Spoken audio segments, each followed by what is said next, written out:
अब देखते हैं कि अभी हाल ही में तेलंगाना के मुख्यमंत्री के द्वारा बौद्ध पर्यटन सर्किट की योजना बनाई गई। तो देख लेते हैं उसके बारे में कि बौद्ध पर्यटन सर्किट है क्या और किस योजना के तहत बनाया जा रहा है।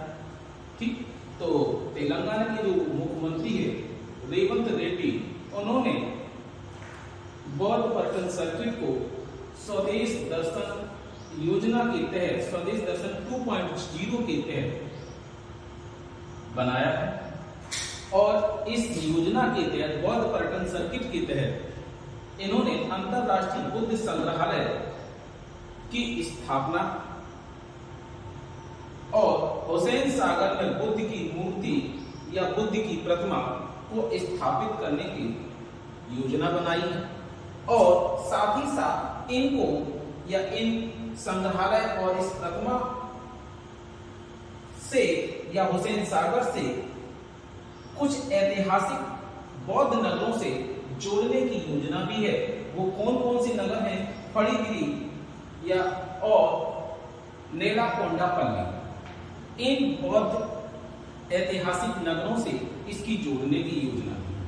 अब देखते हैं कि ये स्वदेश दर्शन 2.0 है क्या।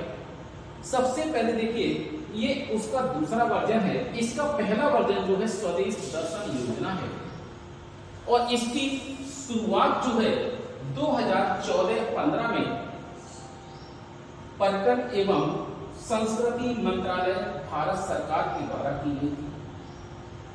इस योजना के तहत विषयगत पर्यटन सर्किट के एकीकृत विकास के उद्देश्य के तहत, एकीकृत विकास के उद्देश्य के तहत शुरू किया।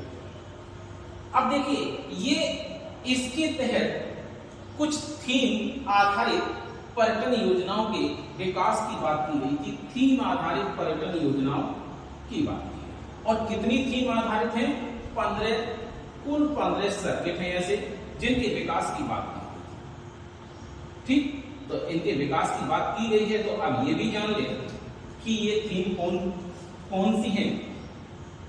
बौद्ध सर्किट, तटीय सर्किट,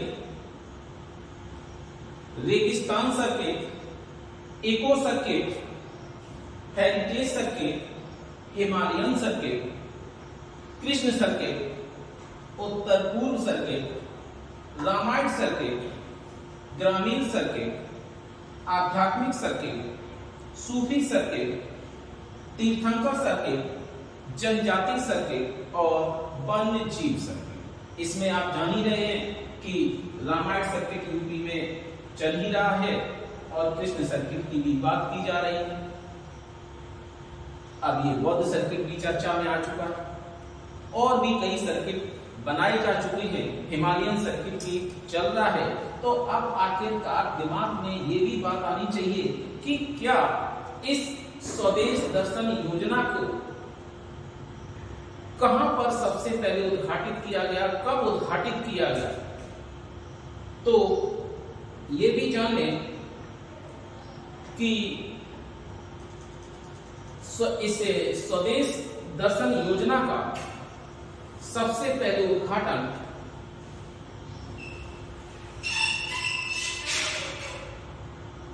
पहली स्वदेश दर्शन योजना का उद्घाटन 2015 में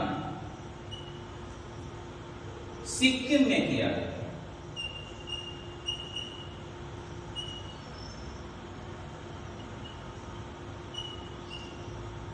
तो समझ ही गए होंगे कि बौद्ध सर्किट जो है तेलंगाना में बनाया जा रहा है। तेलंगाना में बुद्ध का संग्रहालय बनाया जाएगा जो अंतरराष्ट्रीय स्तर का होगा, अंतरराष्ट्रीय बुद्ध संग्रहालय। और जो बुद्ध की प्रतिमा लगाने की योजना है वो हुसैन सागर में है, हुसैन सागर में। और जो बौद्ध ऐतिहासिक नगर है फड़ीगिरी और नीलाकोंडापल्ली, उन्हें भी इस हुसैन सागर से जोड़ने की योजना है।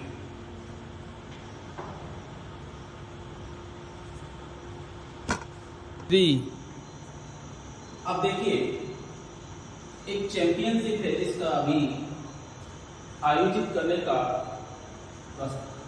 की बात की गई है। 27वीं टेबल टेनिस चैंपियनशिप 2024, इसका आयोजन जो है कजाकिस्तान की राजधानी अस्ताना में किया गया और इसके लिए जो टेबल टेनिस टीम का नेतृत्व किया जाएगा तो वो पुरुष टीम का नेतृत्व शरद कमल के द्वारा किया जाएगा, जबकि महिला टीम का नेतृत्व मनका बत्ता द्वारा किया जाएगा। अब देखिए, हैदराबाद में अभी हाल ही में तेलंगाना के मुख्यमंत्री रेवंत रेड्डी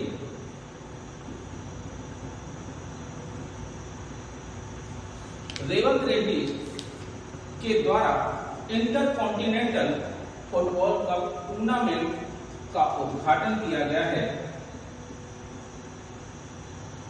इसमें 3 देशों की टीमें शामिल होंगी, भारत, मॉरिशस और सीरिया।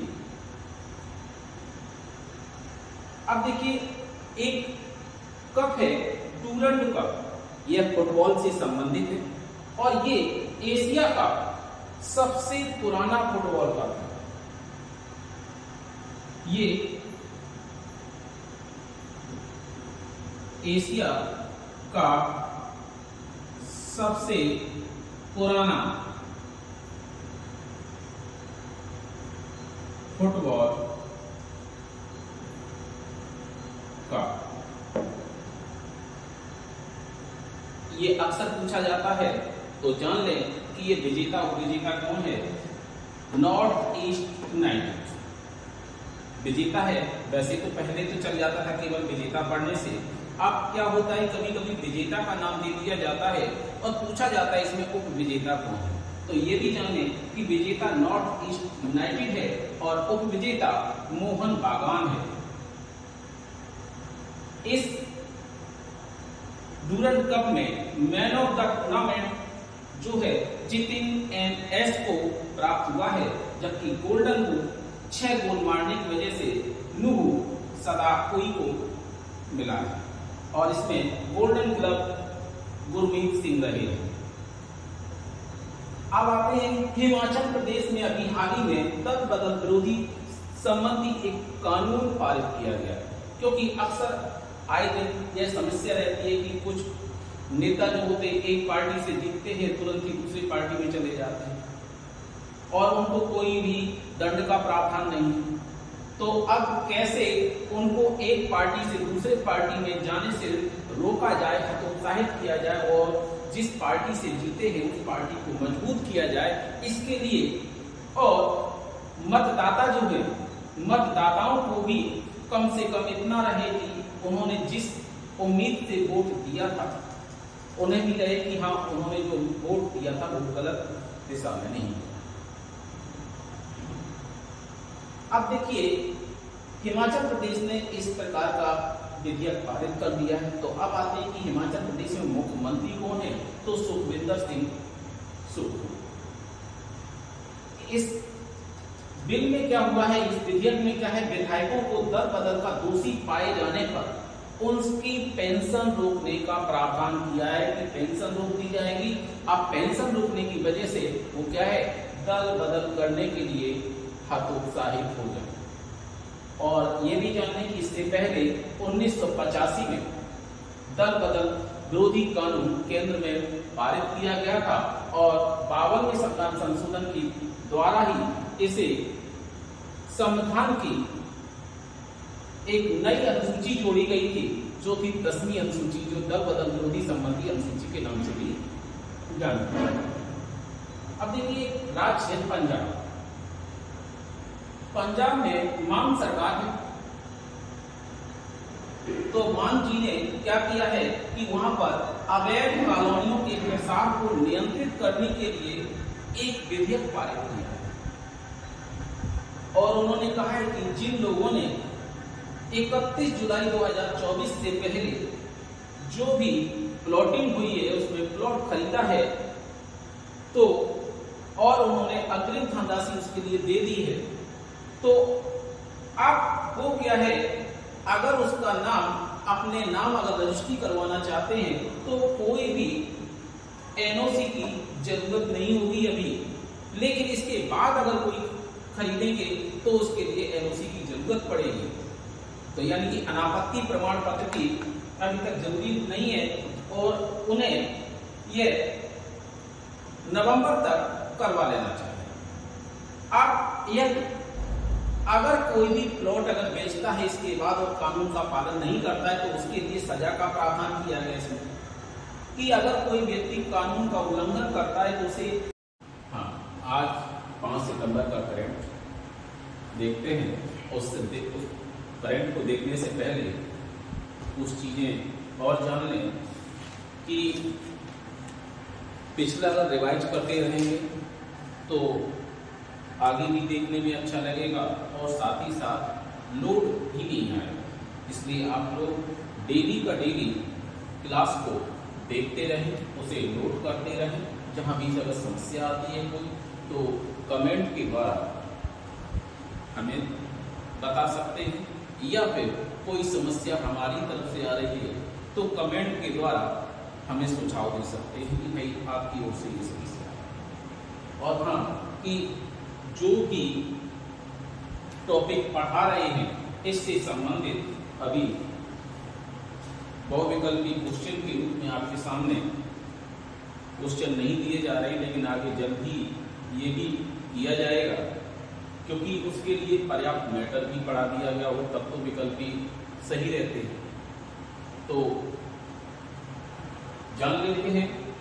आइए सबसे पहले इसकी तिथि से शुरू करते हैं कि 5 सितंबर आज टीचर्स डे जान गए हैं तो सबसे महत्वपूर्ण आता है कि शिक्षक दिवस 5 सितंबर को शिक्षक दिवस के रूप में मनाया। अब 5 को शिक्षक दिवस के रूप में मनाया जाता है तो फिर ये भी जान लें कि ये शिक्षक दिवस किसकी स्मृति में मनाया जाता है और कब से मनाया जाता है। तो ये शिक्षक दिवस हमारे जो पहले उपराष्ट्रपति हैं और दूसरे राष्ट्रपति भी रहे हैं डॉक्टर सर्वपल्ली राधाकृष्णन क्या है, ये भारत के पहले उपराष्ट्रपति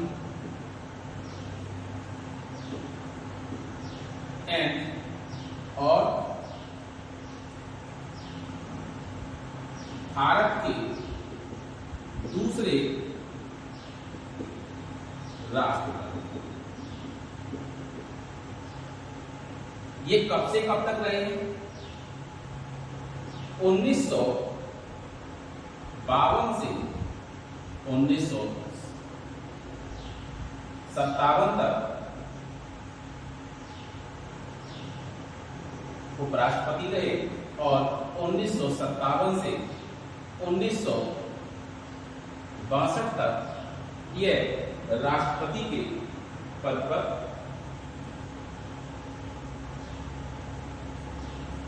रहे। तो ये लगातार 2 बार ये रहे हैं उपराष्ट्रपति और 1 बार राष्ट्रपति रहे हैं। तो इनका कार्यकाल है 67 तक रहा। और ये बहुत ही विद्वान व्यक्तियों में जाने जाते रहे, जिस वजह से इनके इस जन्म दिवस की स्मृति में इसे शिक्षक दिवस के रूप में मनाया जाता है। और यह भारत के 3 लोगों को एक साथ राष्ट्रपति के द्वारा उस समय भारत रत्न से सम्मानित किया गया था 1954 में पहली बार, जो भारत रत्न दिया गया था।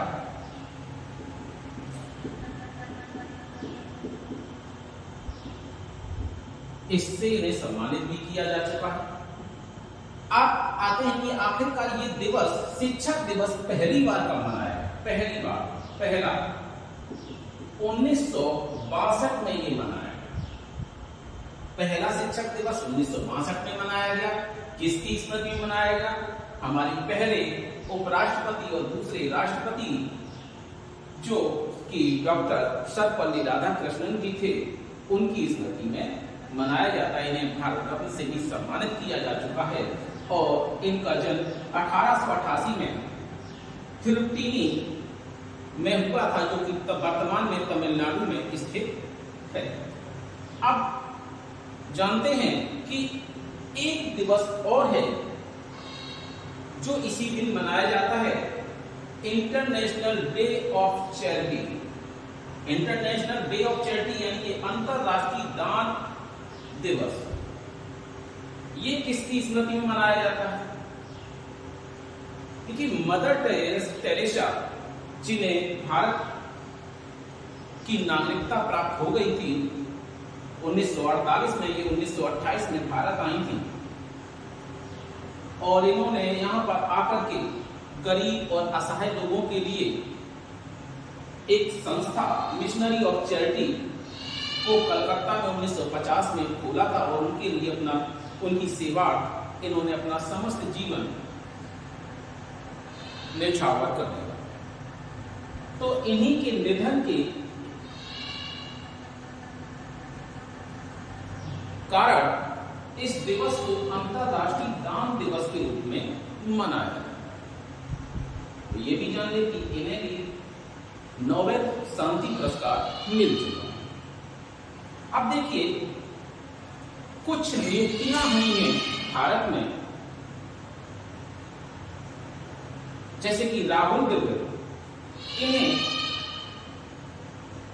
IPL 2025 के लिए राजस्थान रॉयल्स का कोच या मुख्य कोच नियुक्त किया है। अब एक अभिनेत्री है आलिया भट्ट। अभी हाल ही में आलिया भट्ट को फ्रांस की सौंदर्य प्रसाधन निर्माता कंपनी जो है लॉरियल पेरिस, उसका ब्रांड एम्बेसडर नियुक्त किया। अब एक है भारत सिक्स, जिन्हें भारत में फिलिप्स के कंपनी के नए प्रबंधक निदेशक के तौर पर नियुक्त किया गया। अब देखते हैं इस बार पेरिस ओलंपिक 2024 में क्या क्या हुआ है। तो 2024 में जान ही लेते हैं कि इस बार एक पदक प्राप्त हुआ है, जो रजत पदक के रूप में सचिन सर्जेराव को यह पदक मिला।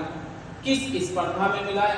इन्हें पुरुष शॉट पुट एट 46 में पेरिस ओलंपिक 2024 का रजत पदक प्राप्त हुआ है। तो इससे पहले और कौन कौन लोग हैं जिन्हें रजत पदक मिल चुका है, वो भी जान लें। और इससे बड़ा पदक होता है भाई गोल्ड मेडल। तो गोल्ड पदक अभी तक 3 लोगों को मिल चुका है।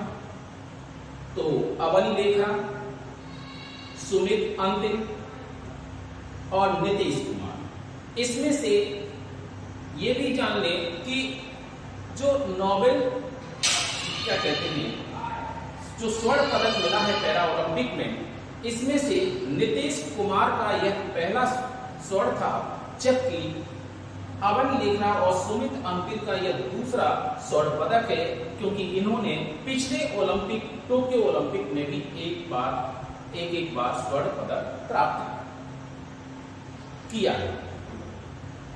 अब आते हैं कि भाई रजत पदक किस किस को मिला है। मनीष नरवाल को शूटिंग में, सुहास यतिराज को बैडमिंटन में योगेश कथुनिया को चक्का फेंक में और टी मुरुगेसन को बैडमिंटन में, निषाद कुमार को ऊंची कूद में यह रजत पदक मिल चुका है और अजीत सिंह को भाला फेंक में, शरद कुमार को ऊंची कूद में तथा उसके बाद ये आते हैं सचिन सर्जेराव जिन्हें यह रजत पदक मिल चुका है। तो अभी तक कुल कांस्य पदक कितने मिल चुके ये भी जाने, क्योंकि आज तो एक ही मिला है, उससे पहले भी तो कुछ मिल चुके हैं, तो वो भी जान लें कि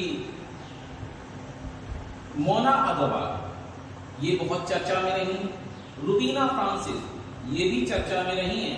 इन दोनों को शूटिंग में कांस्य पदक या ब्रॉन्ज मेडल मिल चुका है। शीतल देवी बहुत इंपॉर्टेंट हैं, जिन्हें राकेश कुमार के साथ मिक्स्ड टीम कंपाउंड ओपन में तीरंदाजी का कांस्य पदक मिला है। ये इसलिए इंपॉर्टेंट है क्योंकि ये भारत की अब तक की सबसे युवा महिला है और ये एक डिजीज से भी ग्रसित है जिसे फैकोमेलिया कहते हैं। तो फैकोमेलिया से ग्रसित हैं, इनके दोनों हाथ नहीं है, फिर भी इन्होंने पैरों के द्वारा तीरंदाजी की है और उसमें कांस्य पदक जीता। 17 वर्ष की युवा महिला, भारत की सबसे कम उम्र की महिला जिन्होंने पैरा ओलंपिक में कांस्य पदक, बल्कि ये पैरा ओलंपिक में पूरे पैरा ओलंपिक में ही भारत की ही नहीं बल्कि पूरे पैरा ओलंपिक में एकमात्र ऐसी तीरंदाज थी जिनके दोनों हाथ नहीं थे। उसके बावजूद भी इन्होंने यह पदक प्राप्त किया। एक और है मनीषा रामदास जिन्हें बैडमिंटन में कांस्य पदक मिला है। प्रीति पाल, इन्हें भी 100 मीटर और 200 मीटर की प्रतिस्पर्धा में कांस्य पदक मिला है, यानी कि प्रीति पाल एकमात्र ऐसी महिला हैं जिन्हें अकेले पेरिस पैरा ओलंपिक में ही 2 कांस्य पदक मिले। नित्याश्री सिवन, इन्हें भी बैडमिंटन में कांस्य मिला है। सुंदर सिंह गुर्जर, इन्हें भी कांस्य पदक मिला है भाला फेंक में। दीप्ति जीवन जी, इन्हें 400 मीटर T20 महिला में कांस्य पदक मिला है, जबकि मरियप्पन थंगावेलु को ऊंची कूद में कांस्य पदक प्राप्त हुआ। तो ये आपके पूरे पैरा ओलंपिक के रिवीजन भी हो गया और जो सबसे बाद में अभी प्राप्त किया है सचिन सर्जेराव ने, वो आप जानते हैं कि भारत में एक पहला विदेशी विश्वविद्यालय खोला जा रहा है और ये जो इसका परिसर है, इस विदेशी विश्वविद्यालय का परिसर है, वो कहां खोला जा रहा है, वो किसके अंतर्गत है, ये जानी गए हैं कि यूजीसी के अंतर्गत इसको खोला जा रहा है। और ये परिसर कहां खोला जा रहा है, दिल्ली एनसीआर के गुरुग्राम में ये परिसर खोला। और कौन सा विश्वविद्यालय है, वो यूके का साउथहैम्पटन विश्वविद्यालय है, जिसने अपना परिसर यहां खोलने की अनुमति प्राप्त की है। और यह इसका पहला शैक्षणिक सत्र जो है, उम्मीद है कि यह जुलाई 2025 से प्रारंभ हो जाए। अब देखिए ये कौन से विनियमन हैं जिसकी वजह से इसे ये अनुमति मिली है। तो यूजीसी का भारत में विदेशी उच्च शिक्षा संस्थानों के परिसरों की स्थापना और संचालन विनियमन 2023 जो है, उसके तहत इस साउथहैम्पटन विश्वविद्यालय को भारत में अपना परिसर स्थापित करने की अनुमति मिली है, क्योंकि इसमें यह कहा गया है कि जो विश्व के शीर्ष 500 विदेशी विश्वविद्यालय होंगे वह भारत में अपना परिसर स्थापित कर सकते हैं, बशर्ते वह जो राष्ट्रीय शिक्षा नीति 2020 है उसके तहत उसे क्रियान्वित करें। अब देखिए, तो क्या ये विदेशी विश्वविद्यालय है 500 शीर्ष 500 विश्वविद्यालय में इसकी गिनती है? तो ये भी जाने कि QS वर्ल्ड रैंकिंग में साउथहैम्पटन विश्वविद्यालय को शीर्ष 100 विश्वविद्यालयों में शामिल किया जाता है, यानी कि विश्व के 100 शीर्ष विश्वविद्यालय में इसकी गिनती है। तो स्वाभाविक है, जब 500 को मान्यता दी गई है तो 100 में है तो इसे तो आराम से आसानी से मिल जाएगा। ठीक, देखिए आप लोगों को वीडियो अब अच्छा लग रहा हो तो जरूर लाइक शेयर और सब्सक्राइब करें, और ज्यादा से ज्यादा जितनी जल्दी से जल्दी आप लाइक शेयर सब्सक्राइब करेंगे उतना हमें भी प्रोत्साहन मिलेगा और अच्छी क्वालिटी आपको देने के लिए तैयार है।